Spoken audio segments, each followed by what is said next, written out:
Rebonjour à tous, nous avons évoqué lors de vidéos précédentes LearnPress, donc le plugin pour bien comprendre comment est-ce qu'il fonctionne dans la partie quiz, leçons, cours, etc., etc.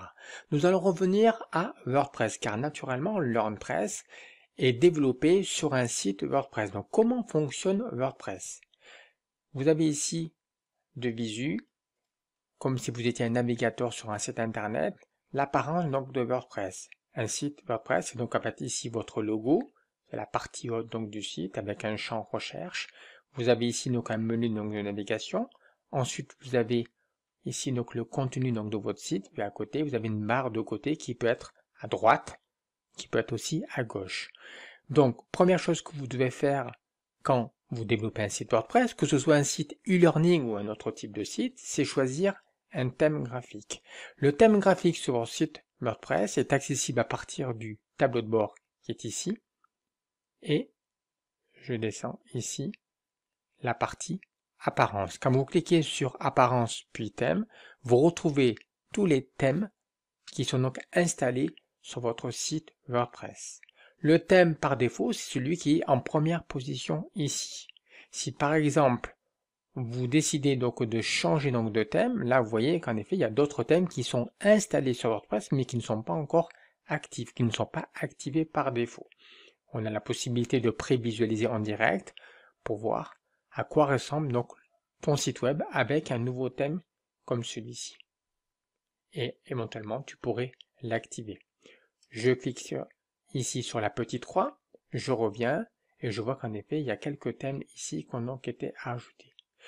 Il y a donc deux étapes. Il faut d'abord installer un thème sur WordPress et après l'activer pour qu'il devienne donc le thème par défaut.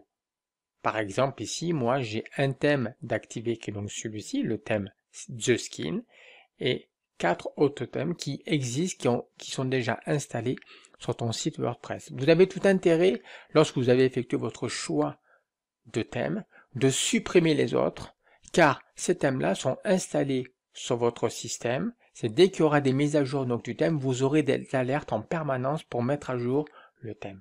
Si vous vous retrouvez avec une quinzaine, une vingtaine donc, de thèmes ici, ben, vous devrez à chaque fois faire les mises à jour, ce qui sera fastidieux et inutile.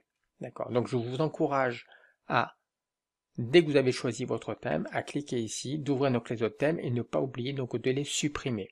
D'accord? Imaginons que vous êtes au départ, au lancement, que vous souhaitez trouver d'autres thèmes pour votre site. Vous allez cliquer ici sur ajouter et là, vous allez pouvoir retrouver l'ensemble des thèmes proposés par la communauté WordPress. Vous avez les thèmes mis en avant, c'est les thèmes principaux qui sont développés par la communauté WordPress, sachant que tous ces thèmes-là sont des thèmes qui sont gratuits. D'accord? Il y a aussi à côté les thèmes populaires. Les thèmes populaires, c'est les thèmes qui sont donc les plus téléchargés, donc les plus utilisés, évalués par la communauté donc de développeurs, intrapreneurs et de créateurs donc de sites WordPress. Les dernières en date qui ont donc été créées par la communauté. Les favoris, d'accord? Mais également, vous pouvez faire une recherche donc de thèmes WordPress par filtre de fonctionnalité. Si par exemple vous souhaitez en fait installer un thème plutôt dédié à la partie blog. Dans ce cas-là, vous cochez blog et après vous appliquez ce filtre. Et là, vous pouvez donc trier donc tous les thèmes dans la catégorie blog. Je reviens, je vais donc décliquer ici. Par contre, moi, ce qui m'intéresse, c'est éducation. Je clique sur éducation, j'applique les filtres.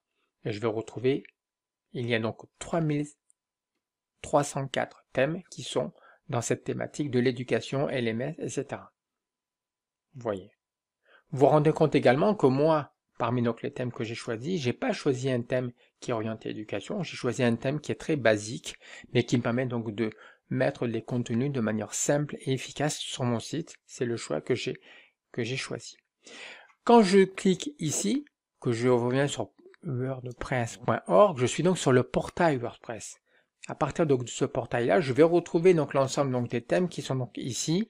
C'est là que vous vous rendez compte que l'interface est strictement la même que sur mon tableau de bord ici avec l'ensemble donc de mes thèmes. D'accord? Comment cela fonctionne après par la suite? Je dois ici aller chercher un thème. Donc je vais donc cliquer sur ajouter un nouveau. D'accord. Imaginons que j'aille sur les thèmes les plus populaires. Je vais donc repérer un thème qui m'intéresse par rapport à mon projet donc de site web ou de site e-learning. Là, vous voyez, il y a des sites e-commerce, etc. C'est pas forcément donc le type donc de design qui est adapté pour ce que l'on veut faire.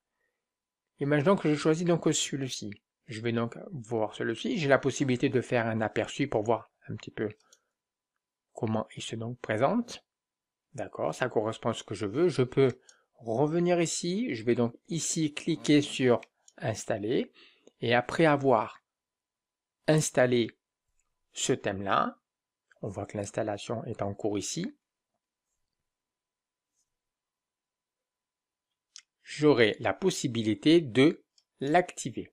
Installation, première étape. Seconde étape, activation. Et il est activé, il est installé sur votre système. Et d'ailleurs, vous voyez, donc je le retrouve en fait ici. Il est installé, il est activé par défaut. C'est-à-dire que c'est à nouveau mon site, même si j'ai développé donc du contenu par avant. Quand je clique sur aller sur le site, je vois qu'en effet, donc le site a désormais donc une nouvelle structure, mais que le contenu n'a pas été donc supprimé pour autant. Voilà. À chaque fois, n'oubliez pas que on distingue fondamentalement la partie contenu et le contenant. Les deux sont donc distincts. Si je change de thème, ça ne supprime pas donc le contenu existant. Imaginons que je revienne sur ce thème-là. D'accord. Ce thème-là que j'ai donc choisi. Donc je vais revenir ici. Hop, je vais cliquer. Donc là, je reviens. Donc là, c'est pas bon. Et je décide donc de revenir, de mettre à jour mes thèmes. Je vais retourner donc dans Apparence. Et là, je vais retrouver en effet, pour remettre donc le bon thème, et je vais activer le thème que j'avais précédemment. Donc toujours au niveau des thèmes, je suis allé très vite, très rapidement, donc 7 minutes pour comprendre et maîtriser les thèmes.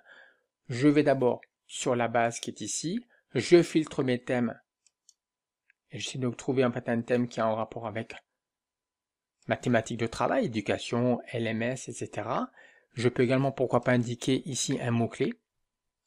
Dans ce cas-là, j'applique les filtres, il me fait donc une sélection donc de thèmes. D'accord, je repère donc le thème, le nom du thème.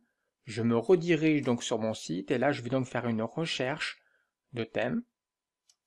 D'accord, ici. En n'oubliant pas de cliquer sur ajouter. Et là je choisis un thème. Dès que je choisis, j'ai trouvé donc le thème que je souhaite. Je clique sur installer et ensuite j'active. Ça devient donc le thème par défaut sur mon site.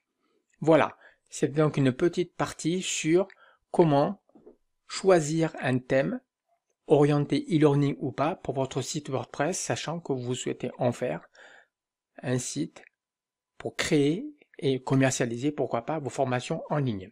Je vous souhaite une excellente fin de journée. À bientôt.